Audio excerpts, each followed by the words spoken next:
Hoy quiero compartir este mensaje, cristianos, discípulos.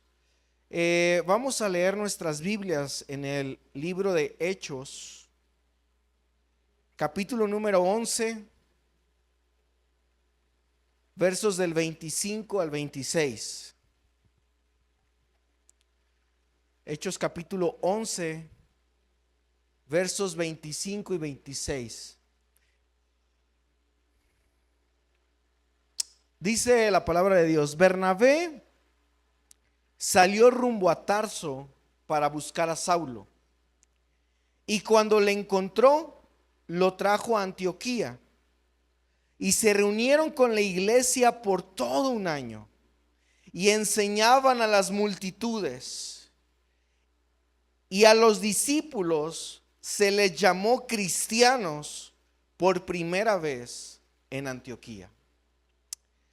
El libro de los Hechos nos narra esta historia cuando la iglesia empieza a surgir. En el libro de los Hechos nosotros encontramos en este libro esa etapa donde Cristo ya había muerto, donde Él resucitó y se manifestó a diferentes personas. La semana pasada hablábamos cómo Jesús resucitó y se manifestó a diferentes personas. Más de 500 personas se les apareció para dar testimonio de que Él era real y que Él había vencido la muerte, que Él se había levantado de entre los muertos.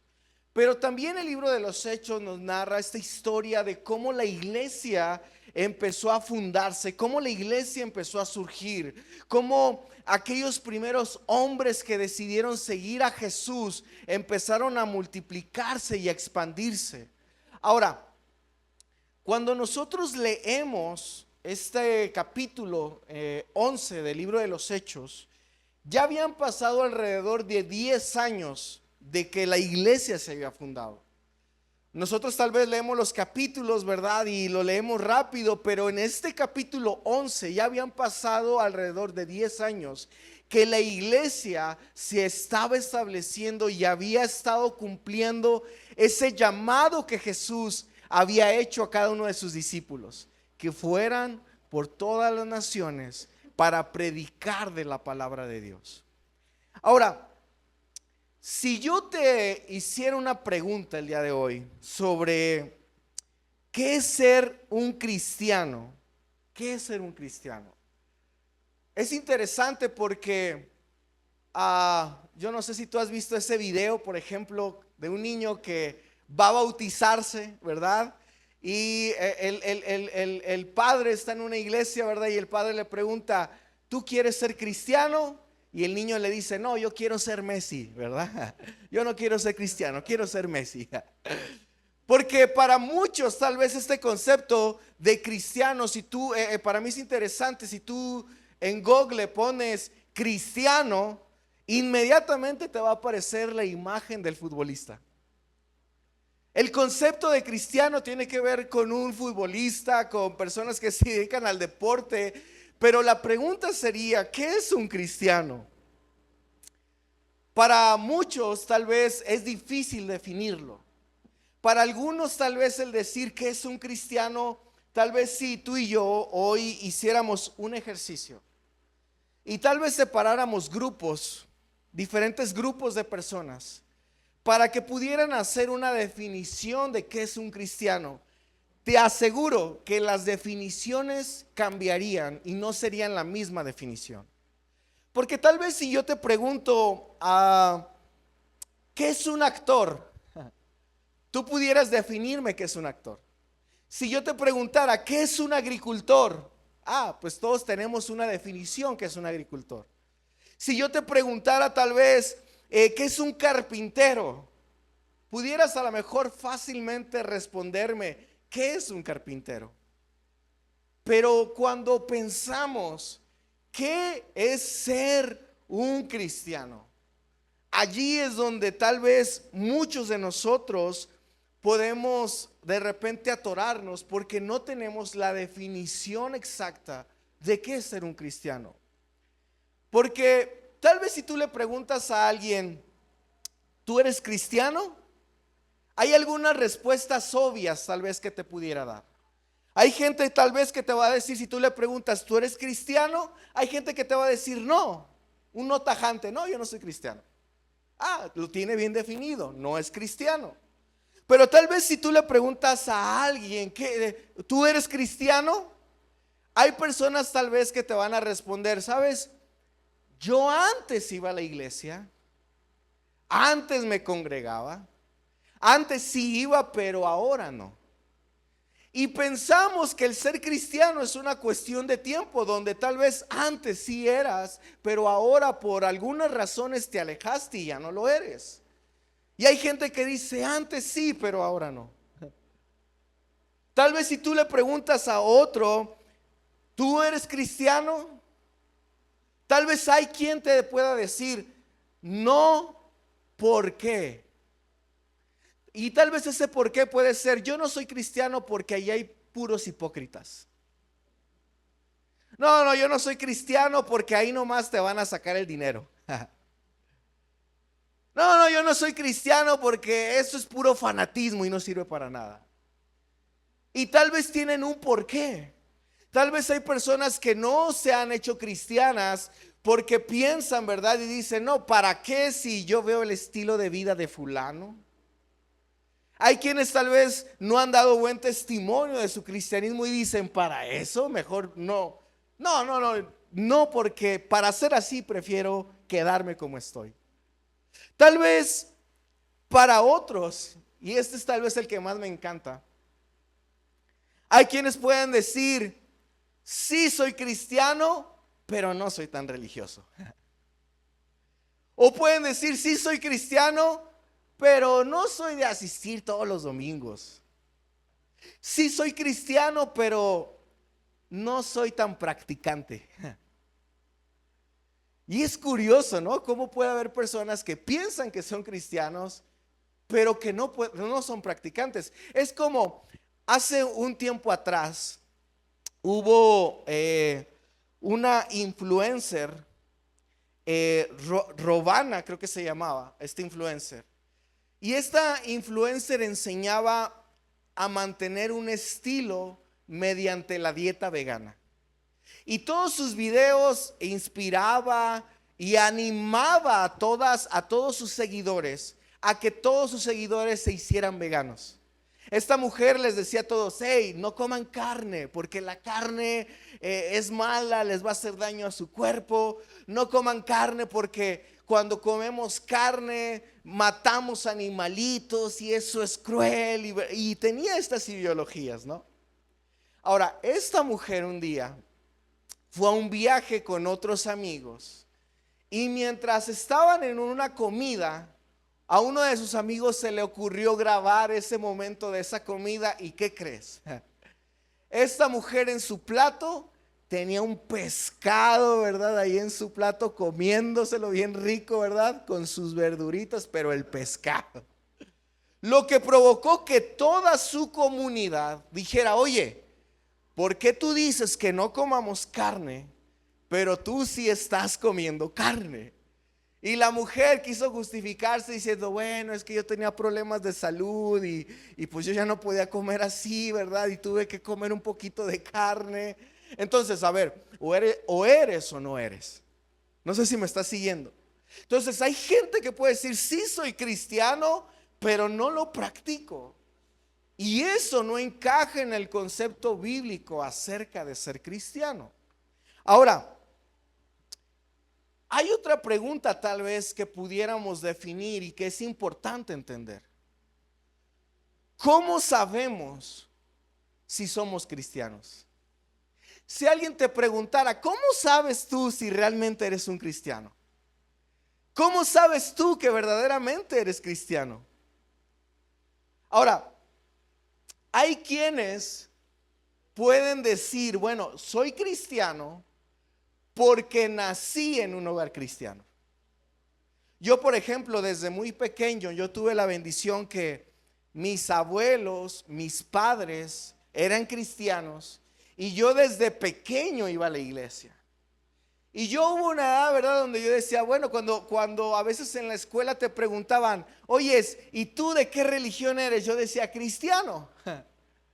Y aunque a veces mi vida no pudiera reflejar el cristianismo, yo decía, pues soy cristiano porque yo voy a la iglesia desde pequeño, ¿no? Nací en un hogar cristiano. Hay quienes pueden decir, bueno, tal vez si tú hubieras nacido en países islámicos, ¿verdad?, no fueras cristiano, tal vez adorarías a Mahoma. Si tú hubieras nacido en otro país, tal vez no fueras cristiano, adorarías a otros dioses. Pero como naciste en un hogar cristiano, tal vez muchos pueden pensar que eso nos hace prácticamente cristianos. Y sabes, eso no es verdad. No por el hecho de que nazcamos en hogares cristianos significa que nuestros descendientes son cristianos. Yo oro y me preocupo por la vida de mi hijo porque sé que aunque soy pastor y soy cristiano, seguidor de Jesús, yo sé que eso no califica a mi hijo como un cristiano. Él tiene que tomar la decisión de seguir a Jesús, obedecerle para que él pueda ser un verdadero cristiano. Ahora, ¿cómo sabes si eres cristiano? Bueno, algunos pueden decir, porque me bauticé. Porque ya me bauticé, un día dije, bueno, yo quiero bautizarme y como ya me bautizaron, entonces ahora soy cristiano. Porque ya hice mi confesión pública de fe, eso ya me hace cristiano. Algunos pueden tener ese concepto. Otros tal vez pueden decir, bueno, soy cristiano porque hago las cosas religiosas que me piden. Voy a la iglesia, voy a un grupo, de vez en cuando vengo a la oración, de vez en cuando voy a cursos. Y tal vez pensamos que el ir a la iglesia nos puede hacer cristianos. Pero sabes, todos en la vida en algún momento pisamos la iglesia. Algunos pisaron la iglesia cuando nacieron, ¿no? Y aunque tal vez no querían venir a la iglesia, por ejemplo, hay algunos niños aquí que a lo mejor sus papás los obligaron de que, hey, vas a ir a la iglesia, ¿no? Bueno, y los obligaron a venir a la iglesia, ¿no? Hay otros que a lo mejor cuando se casaron, pues ahí también te obligaron a ir a la iglesia, ¿no? Órale, vámonos a la iglesia para casarnos. O cuando te mueres, es otra etapa donde muchas veces vas a la iglesia aunque no quieras, también te llevan. Cualquiera de las tres te lleva, ¿no? Cuando naces, cuando te casas o cuando mueres. Pero el hecho de practicar este tipo de cosas no nos hace cristianos. El hecho de decir, bueno, pues yo hago este tipo de actos religiosos, podemos llegar a pensar que eso nos hace cristianos.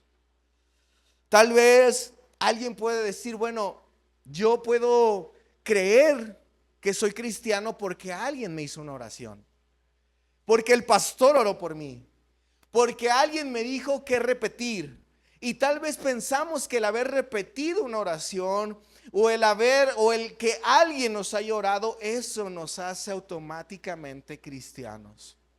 Y sabes, aunque sucede algo cuando hacemos una oración de fe, cuando nosotros confesamos que Jesús es el Señor, sucede algo interno en nosotros y eso es verdad.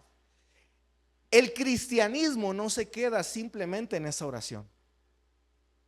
No basta solamente que un día tú dijiste, sí confieso que tú, Jesús, eres mi Señor, eres mi Salvador, te acepto en mi corazón. No basta ni es suficiente solamente esta oración. Ahora, hay otra pregunta entonces que surge. ¿Qué nos dice la Biblia sobre el término cristiano?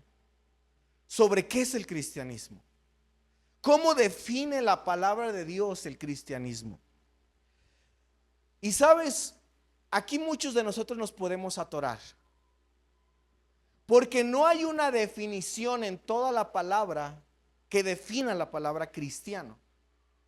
De hecho, si tú te vas a la palabra de Dios, en toda la Biblia, la palabra cristiano solamente la vas a encontrar 3 veces. Solamente 3 veces. No hay más veces. Solamente 3 veces la palabra de Dios habla el término cristiano. No hay una definición exacta. Y es por eso que hoy en día hay a veces que es complicado entender el cristianismo, porque existen diferentes denominaciones. Es que los seguidores de Jesús se autoproclamaron como cristianos. No es que ellos, los que seguían a Cristo, dijeron: yo quiero ser cristiano. Es decir, los de Antioquía, ese grupo de personas, usaron este término cristiano no como algo bonito, sino como algo despectivo. Fue un término que la gente de afuera le puso a los seguidores de Jesús para tratar como de atacarlos de manera despectiva, y dijeron: vamos a llamarlos cristianos. ¿Y por qué? Bueno, en aquel tiempo, cuando los judíos compartían la palabra con otros hebreos, el idioma que utilizaban era el hebreo. Y el hebreo, cuando lo hablaban ellos, para referirse a Jesús, se referían a él como el Mesías. El Mesías. Todos los judíos hablaban acerca del Cristo como el Mesías. Pero tú sabrás que el Nuevo Testamento fue después traducido a un idioma griego, y cuando los judíos vivían en Roma, el idioma que más se hablaba era el idioma griego. Ahora, en este idioma, como la mayoría ya hablaba griego, la traducción del hebreo de Mesías al griego, la traducción es Cristos. Y es por eso que cuando ellos hablaban acerca del Mesías, ya no lo traducían en hebreo como Mesías, sino ahora en griego como Cristos. Y es por eso que ellos hablaban siempre del Cristos. Cristos, Cristo, Cristo, Cristo. Por lo cual la gente de Antioquía, al escuchar este término de Cristo, Cristo, y que todo tenía que ver con Cristo, dijeron: pues vamos a llamarlos cristianos. Es decir, ellos ni siquiera se pusieron así. La gente de afuera les puso así. Ahora, en Hechos capítulo 26, verso 28, está la segunda vez que se utiliza este término cristiano. Y es cuando el apóstol Pablo va a hablar con un rey para hablarles de ese Dios que esa nación no conocía. Y Pablo les empieza a dar una cátedra para hablarles acerca del Dios no conocido, y empieza a compartir un mensaje poderoso. Por lo cual el rey de esa nación, llamado Agripa, dice: hey, por poco y me persuades para ser un cristiano. Por poco me persuades para ser cristiano. Y es la segunda vez que encontramos que se utiliza este término cristiano en la palabra. Ahora, más adelante en Primera de Pedro 4:16 se utiliza también este término de cristiano, y Pedro lo utiliza para la gente que en aquel tiempo estaba siendo atacada precisamente por el hecho de ser cristiano. Y lo utiliza también Pedro como una manera despectiva, donde la gente hablaba mal acerca de todos aquellos que seguían a Jesús. Ahora, con esto no te estoy diciendo que no debemos de llamarnos cristianos. Claro que somos cristianos. Pero para mí es importante que podamos entender que el término cristiano es muy difícil a veces de bajar o de entender, porque no sabemos cómo definirlo, y la Biblia no nos lo define. Ahora, hay un término que la Biblia sí nos define claramente, y es el término discípulo. Es el término discípulo. De hecho, la palabra discípulo aparece aproximadamente 300 veces en la Biblia. Y la palabra cristiano, dijimos, ¿cuántas veces aparece? 3 veces. Pero la palabra discípulo aparece más de 300 o alrededor de 300 veces dentro de la palabra de Dios. Ahora, para muchos de nosotros, es difícil definirnos como discípulo de Jesús, porque ese concepto sí lo entendemos y para muchos de nosotros es complicado decirlo. No sé si me explico. Porque el ser cristiano puede ser como, algo más light. Pero el hecho de ser discípulo de Jesús implica mucho más cosas y la Biblia lo define claramente acerca de qué es un verdadero discípulo de Jesús. Los discípulos de Cristo no utilizaron la palabra cristianos para identificarse. Ellos decían, nosotros somos discípulos de Jesús. Ellos no se presentaban como cristianos, sino como discípulos. Es más, Jesús jamás invitó a alguien a hacerse cristiano. Jesús jamás le dijo a alguien, hey, háganse cristianos. Jesús dijo, hey, si alguien quiere venir en pos de mí, o sea, si alguien quiere ser mi discípulo, y él dejó instrucciones claras de lo que implica ser un discípulo de Jesús. Jesús jamás llamó a hacernos cristianos, pero sí nos llamó a ser verdaderos discípulos de él. Ahora, también podemos nosotros observar que no son los de afuera quienes los llamaron así, nuevamente lo repito, sino ellos se llamaron así. Es decir, cristiano fue un término que la gente de afuera le puso a los discípulos de Jesús.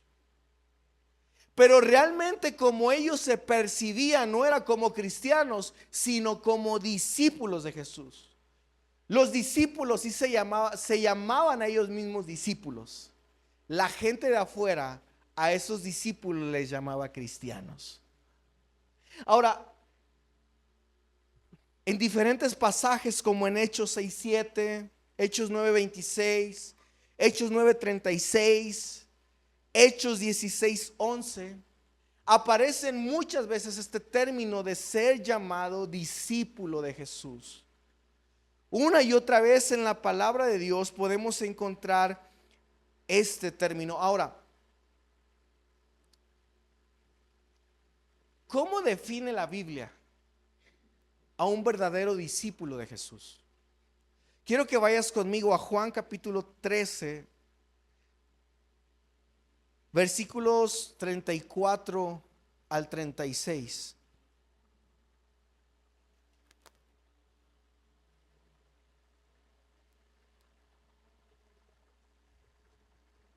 Perdón, al 35, versos 34 y 35. Juan 13, versos 34 y 35.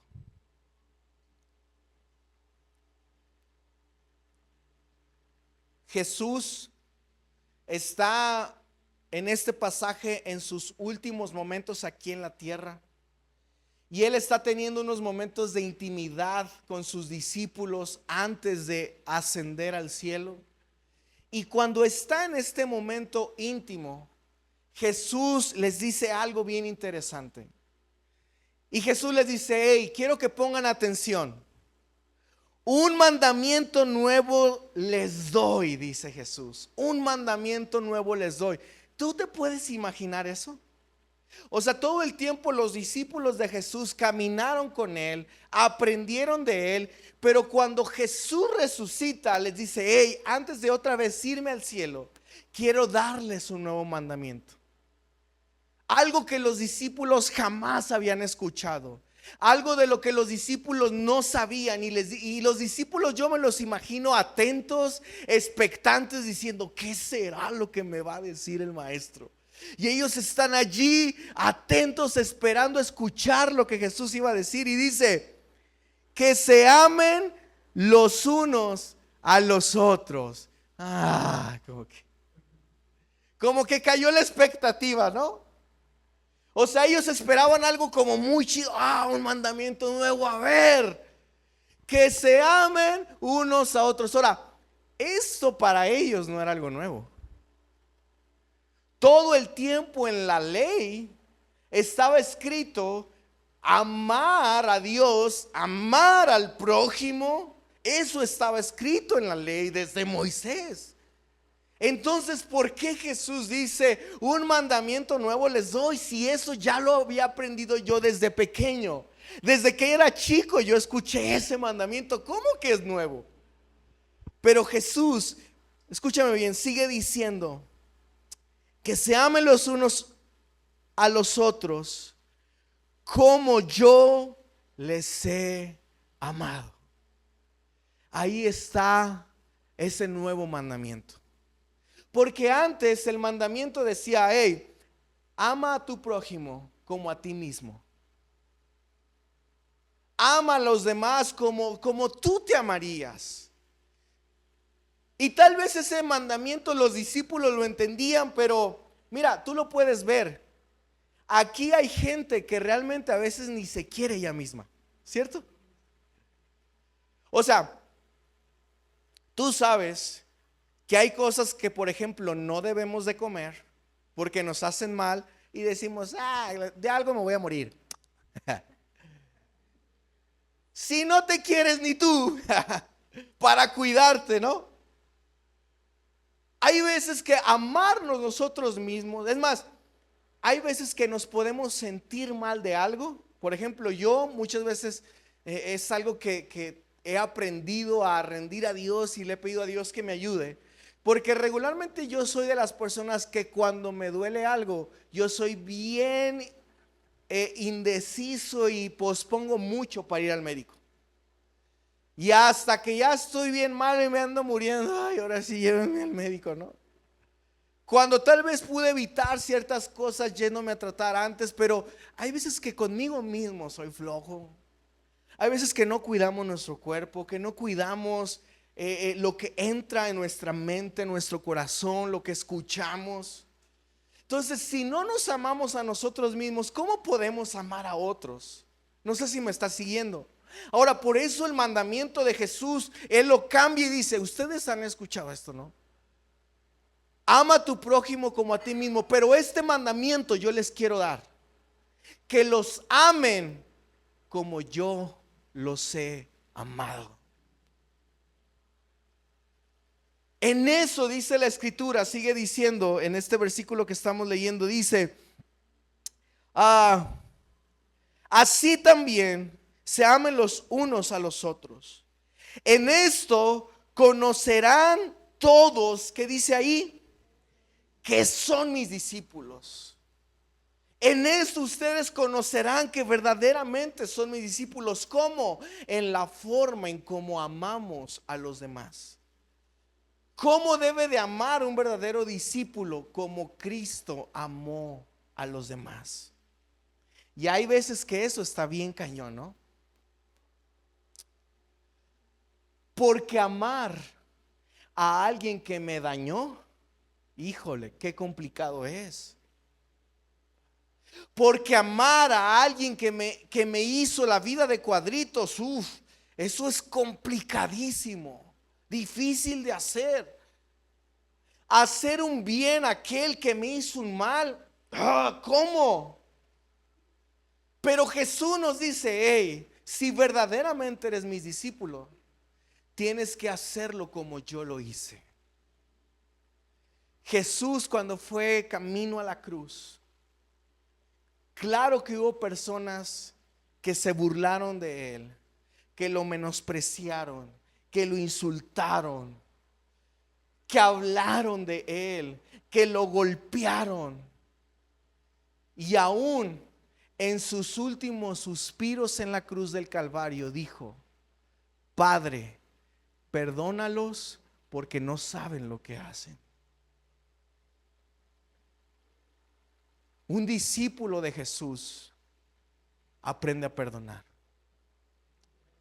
Entonces, si tú me dices, pastor, pero es que es imposible perdonar este abuso, es imposible perdonar a aquel que me ofendió, aquel que me dañó, aquel que quiera ser su discípulo, dice la escritura, es necesario que perdone y que ame.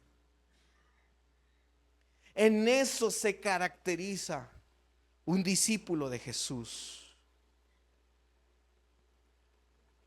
El discípulo de Jesús se caracteriza también por obedecer. Dice la Biblia en Juan capítulo 8, verso 31, dice: entonces Jesús decía a los judíos que habían creído en él. Quiero que nos vayamos despacio aquí. Jesús dijo a los judíos que habían creído en él. Ahora, esto es interesante porque Jesús le habla a un grupo de personas que habían llegado a creer en él. Y en un mundo donde muchos pueden llegar a creer en Dios, pueden decir, bueno, pues yo no necesito ir a la iglesia para creer en Dios, yo no necesito congregarme para tener una relación con Dios, yo no necesito asistir a un lugar donde hablen de Dios para tener una relación con Él. Jesús les dice: si ustedes permanecen en mi palabra, verdaderamente son mis discípulos. O sea, Jesús les está diciendo, sabes, no basta solo con creer, porque hay gente que piensa que el hecho de ser cristiano y por decir yo creí en Jesús, eso me hace un verdadero discípulo de Jesús.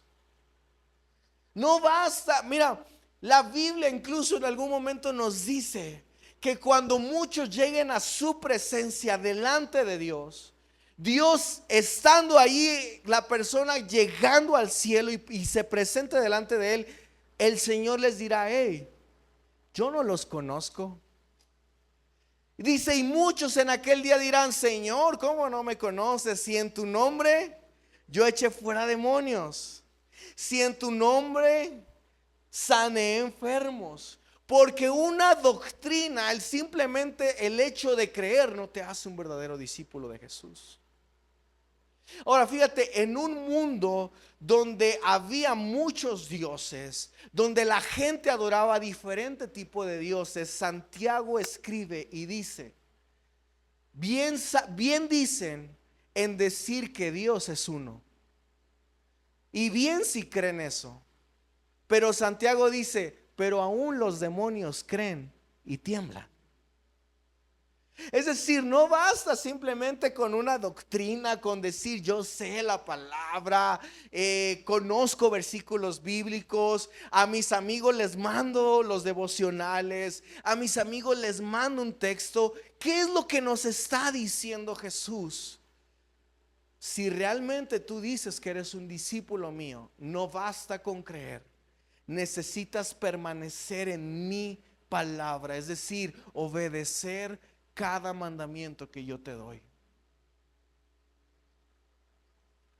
Ahora, yo sé que la mayoría de nosotros en algún momento podemos equivocarnos, regarla, fallar, que en algún momento hay veces que resbalamos y tropezamos. Pero el permanecer en Cristo es que cuando cometemos esos errores, volvamos una vez más delante de Dios y nos presentemos de Él para decirle: perdón porque la regué, perdón porque me equivoqué, aquí estoy otra vez. Porque hay personas tal vez que cuando fallan en algo se sienten tan culpables que dicen: no, pues ¿para qué sigo a la iglesia? ¿Para qué voy? ¿Para qué asisto? ¿Para qué trato de seguir yendo? ¿Para qué trato de seguir orando si sigo fallando? Pero permanecer en Dios, y es lo que nos dice Jesús, en esto se caracteriza un discípulo mío, que aun cuando fallan permanecen en mí, siguen, se levanta. Dice la palabra: si 7 veces cae el justo, 7 veces Jehová lo levantará. El permanecer en el Señor. El mensaje de Jesús sigue siendo el mismo: ven y sígueme, ven y sígueme. Seguir a Jesús es un compromiso que cambia la dirección de nuestra vida. Sabes, a los primeros cristianos se les conocía también como los del camino. ¿Sabes por qué? Porque cuando ellos decidían seguir a Jesús, ellos cambiaban el rumbo de su vida y se iban por otro camino. Y ahora transitaban el camino que Jesús les había abierto.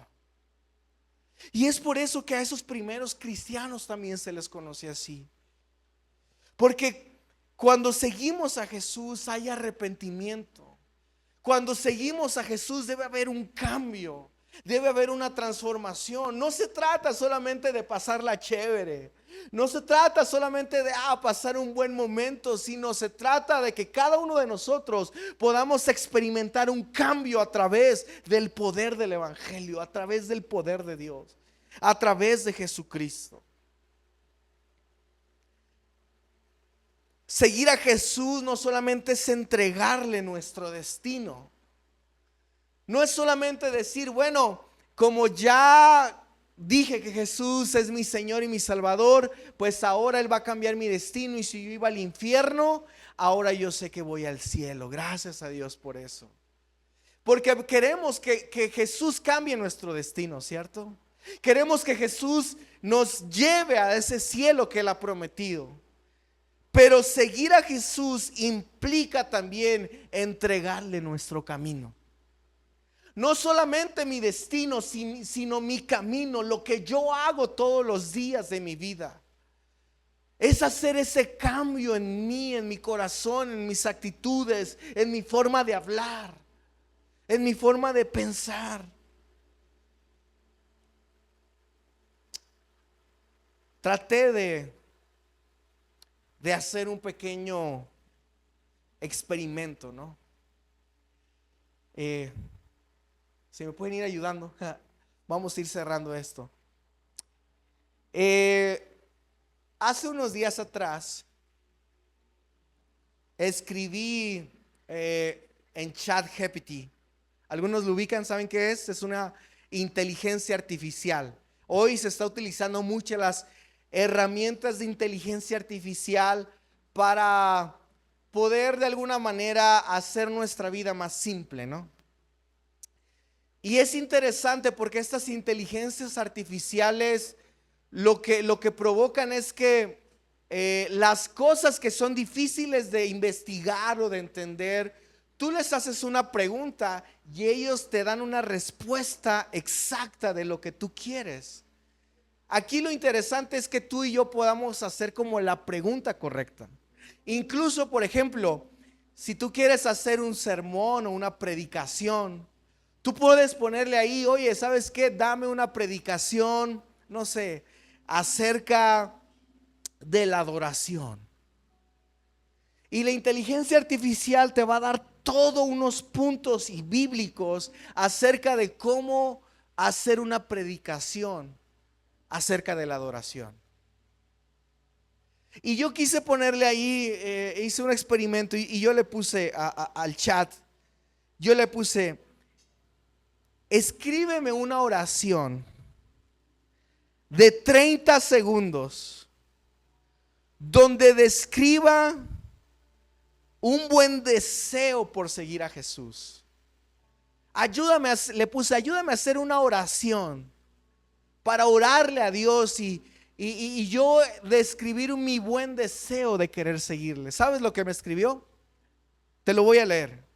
Me escribió esto el chat, me puso: Señor Jesús, hoy abro mi corazón con humildad y deseo profundo de seguirte. Cada día de mi vida, guíame por tus caminos.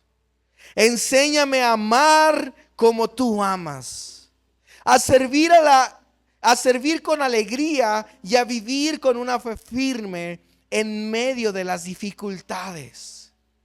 Que nunca me aparte de ti y que mi vida sea un reflejo de tu verdad.